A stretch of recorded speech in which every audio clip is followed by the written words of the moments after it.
আগে বিভিন্ন ধরনের রান্নার ভিডিও তোমাদের সাথে আমি শেয়ার করতাম, কিন্তু এখন বাড়িতে ঠিকঠাক না থাকার কারণে রান্নার ভিডিও আর শেয়ার করা হয় না, ব্লগও শেয়ার করা হয় না। তো আগের সপ্তাহে যখন বাড়িতে এসেছিলাম তখন আমি চিংড়ি মাছ দিয়ে বেসন দিয়ে বড়া ভেজেছিলাম। তো সেটা আমার দাদার খুব পছন্দ হয়েছিল, তাই এবারে যখন বাড়ি এসেছি দাদা বাজার থেকে চিংড়ি মাছ কিনে এনেছে।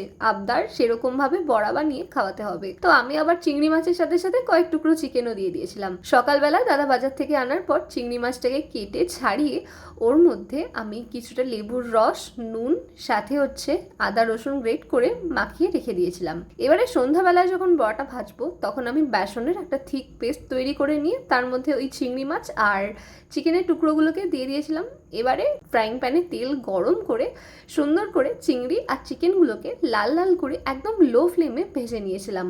এটা আমার খেতে ভালোই লেগেছিল, তবে যার আবদারে বানিয়েছিলাম তার থেকে রিভিউ শুনে নি চলো।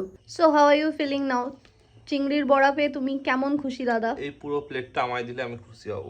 পুরো প্লেটটা তোমার নয়, ওটা চিকেন। হেভি হচ্ছে, ভালো হয়েছে? হেভি হচ্ছে। হ্যাপি? এই হাড়ালা চিকেনটা খাবো না, ওটা আমার। তা তুই আমাকে দিলি, তো তুই খাবি কেন? No sorry. হুম, ভালো হয়েছে?